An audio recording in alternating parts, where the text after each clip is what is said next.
నీ దొంగతనం ఇప్పుడు బయటపడింది. ఈ పెళ్లి తారుమారు గావించి శశిరేఖ పట్ల జనగధర్మం నిర్వహించుతుండగా ఇదకు నా కన్నబిడ్డ చేత తండ్రి గారి బిడ్డకు కూడా భాగ్యము లేకుండా చేస్తుంది. ఒక్కరి తప్పుడు ప్రాప్తమైంది. అన్నకు తగ్గ తమ్ముని కాలేకపోతుందని మరీ విచారిస్తుంది. దానికేమి వచ్చిన పని ఇదే ఎరింగిపోము. అందరూ నీ బాధ కదా. వచ్చిన తోడనే నిన్ను పలకరించి నీ చుట్టే పోదురు కానీ ఇంటికి పెద్దవాడని గౌరవం ఇంటికని యోచించినారు. ఎవరు ఎవరు కొనను నా హృదయం హిమపర్వతం చెప్పు. అన్నగారు నిష్కాంక్ష ఉదయలే నీకు తెలియదా? వారి కారణమే మనకు అడుగుతాం. కాబట్టి శీఘ్రమై ప్రయాణం.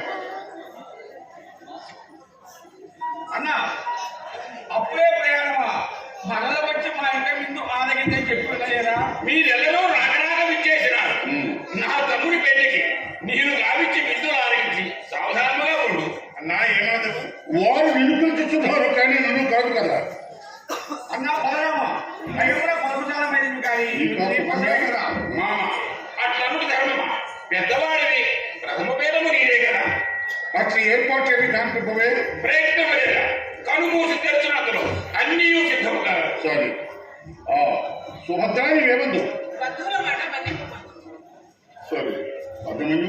నీవేమందు? అగ్రజుని కోరిక నీ పాలు దారింపబోతు కృష్ణ నీవు అట్లేదు ఎందరో ప్రాధాన్యపడుతున్నారు కనుక నీ దారికి చెప్పకూడదు. అన్నా బలరామా ఒక చిన్న కోరిక కదా. ఏమమ్మా? ఈ చేతులతో ఈ నూతన దంపతులకు చేతులు కలుపుతుండగా కల్లాసం నాకు అదే కోరిక ఉన్నది.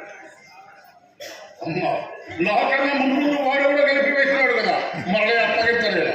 ఈ పెద్దలు మీరు చేయవలసింది. ఓహో చేతికి ముందు గాంధర్వము పిదప రాక్షసులు ఇప్పుడు కన్యాదత్తం.